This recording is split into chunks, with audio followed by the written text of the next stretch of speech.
Photozo. On vous montre des personnages politiques, vous nous dites à qui cette photo de cette personne vous fait penser. Par exemple, Emmanuel Macron, et vous avez pensé à... Au bonobo. Parce que ça fait 6 ans qu'il encule tout le monde et ça passe... Un rassemblement de soutien à la leader frontiste Marine Le Pen a eu lieu dimanche après-midi, tandis que le parti Renaissance s'est réuni en Seine-Saint-Denis et qu'une partie de la gauche a organisé une contre-manifestation place de la République. Comment être crédible face à un mineur délinquant si les politiques n'ont pas à respecter les règles? Tu voles, tu payes, surtout quand on est un responsable politique. Une semaine après la condamnation de Marine Le Pen à 4 ans de prison, dont 2 fermes aménagées sous bracelet électronique, une amende de 100 000 € et 5 ans d'inéligibilité avec exécution provisoire dans l'affaire des assistants parlementaires européens, le Rassemblement national a réuni ses soutiens place Vauban. Vous êtes plus de 10 000. 10 000 ! La place Vauban n'était pas pleine cet après-midi. 5000 personnes de sources policières. Selon un décompte réalisé par la préfecture de Paris relayé par France Info, le rassemblement du RN place Vauban à Paris aurait attiré 7000 personnes, soit moins que les 8000 attendus par les autorités et que les 10 000 vantés par Jordan Bardella à la tribune. Monsieur Bardella, est-ce que vous pensez vraiment que vous étiez 10 000 aujourd'hui? C'est le seul truc que vous avez retenu de la journée? Place de la République, si le coordinateur de la France Insoumise, Manuel Bompard, avançait que plus de 15 000 personnes avaient répondu à l'appel de LFI, les écologistes et Génération S, la police n'avait pour sa part décompté que 3 000 manifestants. Ce n'est pas une décision de justice, c'est une décision politique. Cela n'est pas la justice. Ça s'appelle la chasse aux sorcières. Je veux dire que notre ligne de conduite ne sera jamais celle de la brutalisation, mais celle pacifique du pasteur Martin Luther King. Lors de son interview matinale, Éric Coquerel, député La France Insoumise, a vivement critiqué la ligne éditoriale de la chaîne. Il a qualifié CNews de chaîne d'extrême droite et qu'elle agit davantage comme un vecteur idéologique que comme un média d'information impartial. Je parlais de presse d'extrême droite. C'est pas non plus... Qui est presse d'extrême droite? Bon, CNews quand même. Ah non, CNews, c'est pas du tout une chaîne d'extrême droite. C'est votre point de vue. C'est votre point de vue, monsieur Coquerel. Il a également évoqué l'incident survenu récemment à l'Assemblée nationale impliquant le magazine Frontières. Une manifestation de collaborateurs parlementaires a eu lieu en réaction à un article du magazine d'extrême droite, ce qui a provoqué des tensions au sein de l'Assemblée. Mais le problème, par contre, c'est qu'on doit agir à l'Assemblée sans, j'allais dire, faire des coups comme ça, de filmer des collaborateurs pour ensuite faire des harcèlements comme ce Frontières le fait. Cette déclaration s'inscrit dans un contexte de critiques récurrentes envers CNews, accusée par plusieurs observateurs de promouvoir des thèses conservatrices et identitaires. La chaîne propriété de Vincent Bolloré a été comparée à la chaîne américaine Fox News en raison de son orientation éditoriale marquée. Vous ne pouvez pas dire que CNews est une chaîne d'extrême droite alors que vous êtes invité. La semaine dernière, on s'en parlait pendant la publicité, j'étais avec Manon Aubry. Votre point de vue, votre point de vue, c'est ma liberté d'opinion, on a le droit d'en changer. Écoutez, changer de ligne éditoriale. La semaine dernière, à la même heure, il y avait Manon Aubry. Vous êtes là et si depuis vous voulez bien, 10 minutes à en parler. D'accord. Lors de l'émission Morandini Live, diffusée sur CNews le 9 avril 2025, Karima Katim, élue de la France Insoumise, a suscité une vive controverse en déclarant que la France est un pays raciste. Cette affirmation a provoqué l'indignation des autres intervenants présents sur le plateau. Aux États-Unis, ils ont eu le temps d'élire un président noir. On est encore au stade de lui, il est bon, lui, c'est un mauvais français. Je vois pas de rapport avec un président noir. Parce qu'on est dans un pays raciste. L'animateur de l'émission a exprimé son désaccord en suggérant que dire que certains Français sont racistes serait plus approprié que de qualifier l'ensemble du pays ainsi. Julien Audoul a également réagi vivement, accusant Karima Katim d'insulter la France. Face aux critiques, Karima Katim a reconnu avoir pris un raccourci dans ses propos. On ne peut pas laisser insulter la France comme ça. Mais d'où la France? C'est ma France, hein. Retirez l'insulte de raciste. Rendez-nous notre argent déjà. Oh, mais arrêtez avec ça. Ça c'est nul. Mais dites non, ils aiment la France, ils aiment la France, ils la volent. Juste vous attaquer en diffamation. Mais attaquez-moi en diffamation, je serai beaucoup moins condamné que vous. S'il vous plaît, un instant. Lors de son passage dans l'émission C'est médiatique sur France 5, Éric Nolot a abordé avec franchise sa relation avec Cyril Hanouna. Bien qu'il collabore depuis 2018, notamment sur des émissions comme Balance ton poste et De quoi je me mêle, Nolot a souligné leurs différences fondamentales. Est-ce que vous vous sentez plus proche d'un Laurent Ruquier ou d'un Cyril Hanouna? Non, ni l'un ni l'autre. C'est deux personnes qui ont inventé un style d'animation qui n'est pas le mien. Interrogé sur des propos tenus en 2021 dans Libération, où il déclarait qu'il n'évoluait pas dans le même champ que Cyril Hanouna et qu'il n'avait pas la même complicité intellectuelle, le polémiste a commenté avec franchise. Sur Hanouna, justement, vous déclariez en 2021 dans Libération qu'il était très très loin de vous, que vous n'avez pas du tout la même complicité intellectuelle, que vous étiez dans deux champs complètement opposés. C'est encore le cas aujourd'hui ? Oui. Je suis du côté de la culture, on peut pas dire que ça soit la préoccupation de Cyril Hanouna. Lors d'une manifestation organisée par des collaborateurs parlementaires de la France insoumise, en réaction à un article de Frontières intitulé « LFI, le parti de l'étranger », 3 journalistes du média accrédités à l'Assemblée ont filmé la scène. Il n'y a pas de violence là. Mais il n'y a pas de violence, mais c'est très violent. Il n'y a pas de violence. Ah, pardonnez-moi, je trouve ça très violent. Il y a de l'intimidation, mais il n'y a pas de violence. C'est une violence psychologique, oui. Eh bien, donc il y a de la violence. Oui. Non, mais... Les journalistes ont affirmé avoir été pris à partie par certains manifestants et députés de gauche. De leur côté, des membres du groupe écologiste et social ont accusé les journalistes de provocation, d'invective et de prise d'images sans consentement. Les journalistes ont finalement été exfiltrés par les services de l'Assemblée nationale. Regardez son attitude à cette dame. Mais regardez son attitude. Mais qui sont ces gens? Députés de la République. Mais regardez cette dame. Comment elle se conduit? Députée de la République. Madame Rouault, elle devrait faire preuve de son féminisme, je pense, mais c'est un féminisme à géométrie sans doute variable.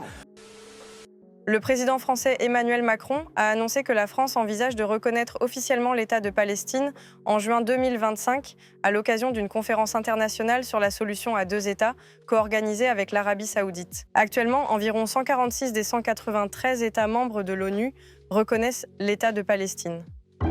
L'ONU évoque un possible crime de guerre à Gaza, l'armée israélienne mise en cause après la mort de 15 secouristes et humanitaires à Rafah. Macron a souligné que cette décision s'inscrit dans une volonté de soutenir les droits des Palestiniens tout en assurant la sécurité d'Israël. Il a également exprimé son opposition au bombardement israélien à Gaza, les qualifiant de contre-productifs pour la sécurité à long terme d'Israël. On se bat pour Gaza, le retour de la paix et de la sécurité, l'humanitaire et une solution politique. On doit aller vers une reconnaissance. Et donc, dans les prochains mois, on ira. Et je ne le ferai pas pour l'unité ou faire plaisir à tel ou tel. Je le ferai parce que je pense qu'à un moment donné, ce sera juste. Le 2 mars dernier, Lio a vécu le pire cauchemar de tous les parents en apprenant la disparition de son plus jeune fils, Diego, qui s'est immolé par le feu. Le corps sans vie du jeune homme a été retrouvé à proximité de l'aéroport Roissy-Charles de Gaulle. Merci Léo d'être venu ce soir, malgré l'épreuve que vous traversez. Vous étiez d'ailleurs sur scène le 15 mars dernier pour la tournée Les années 80. Quelques jours plus tard, la chanteuse de 62 ans est remontée sur scène. Elle est arrivée juste avant son passage et elle est repartie juste après, sans saluer un seul artiste. Évidemment, personne ne lui en a voulu. Ce qu'elle vit est tellement dur, a confié une source aux Parisiens. Très brève, son apparition sur scène lui a valu de violentes critiques. J'ai reçu beaucoup de témoignages qui me disaient que je ne devais pas aimer assez mon fils pour pouvoir monter sur scène. Et moi, je dis simplement, oui. Moi, je dis simplement, nécessité fait loi. Moi, je dois travailler.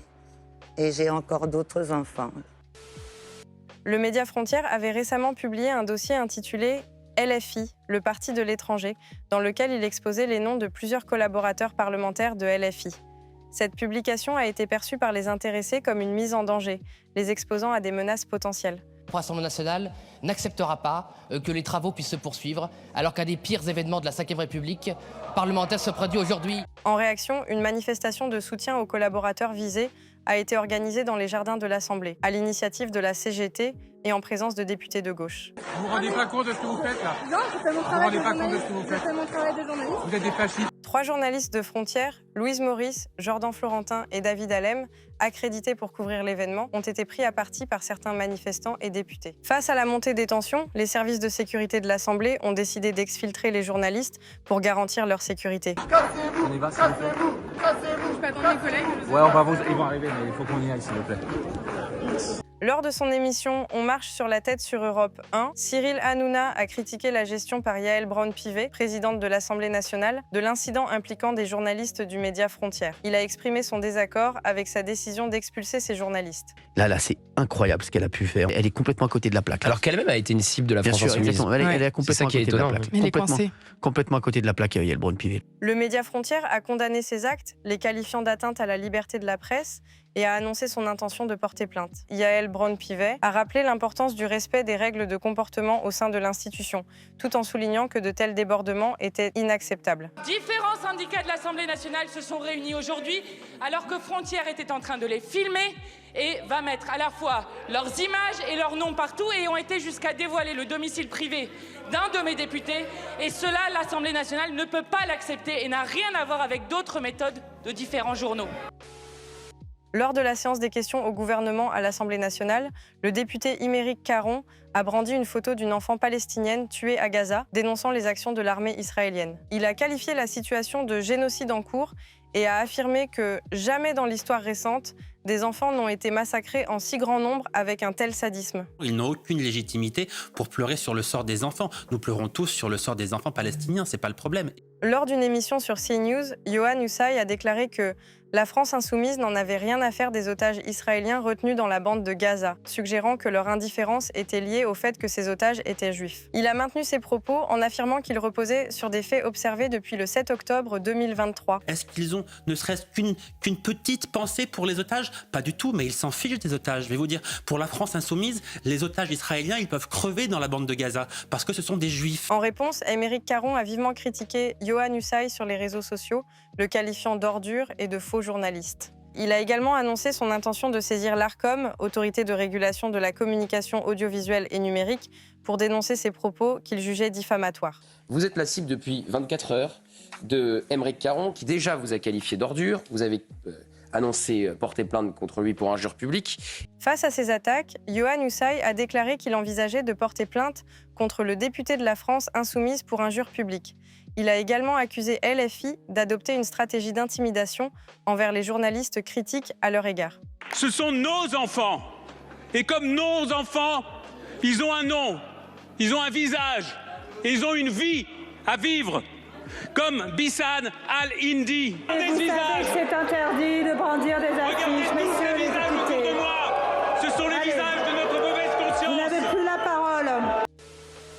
Laurent Wauquiez, président du groupe Les Républicains à l'Assemblée nationale, a récemment suscité une vive polémique en proposant de transférer les personnes sous obligation de quitter le territoire français, OQTF, vers l'archipel de Saint-Pierre-et-Miquelon, situé au large du Canada. Et il ajoute, à Saint-Pierre-et-Miquelon, à proximité du Canada, il fait 5 degrés de moyenne pendant l'année. Il y a 146 jours de pluie et de neige. Je pense qu'assez rapidement, ça va amener tout le monde à réfléchir. Dans une interview accordée à JD News, il a suggéré la création d'un centre de rétention sur ces îles pour y enfermer les étrangers dangereux sous OQTF, espérant que l'isolement et les conditions climatiques dissuaderaient ces individus de rester en France. Cette proposition a été largement critiquée, y compris au sein de son propre parti. En faire la une, ça dit quelque chose du JD News, de la personne qui dirige le JD News, qui est Laurence Ferrari, du JDD auquel se rattache ce supplément et globalement du groupe Bolloré. Le président américain Donald Trump a récemment ravivé les tensions commerciales internationales en imposant une série de nouveaux droits de douane, ciblant notamment la Chine, l'Union européenne, le Canada et le Mexique avant de se rétracter. I'm telling you, these countries are calling us up, kissing my ass. They are dying to make a deal. Please, sir, make a deal. Le 17 avril prochain, la première ministre italienne, Giorgia Meloni, rencontrera le président américain Donald Trump à Washington pour discuter des nouveaux droits de douane imposés par les États-Unis sur les importations en provenance de l'Union européenne. Mais lui, ce qu'il entend, c'est négocier au cas par cas, à la carte en fait, si vous voulez. Tous ceux qui viennent lui lécher le cul, c'est ça. Les 75 pays. Si j'étais un journaliste italien, c'est la première question que je poserais à Madame Giorgia Meloni après son... Est-ce que vous allez Non, mais est-ce que... Quel goût a le cul de Donald? Nicolas Sarkozy. Un fennec. Un fennec. Ouais, c'est un petit renard du désert, très vif, et c'était l'animal de compagnie de Kadhafi.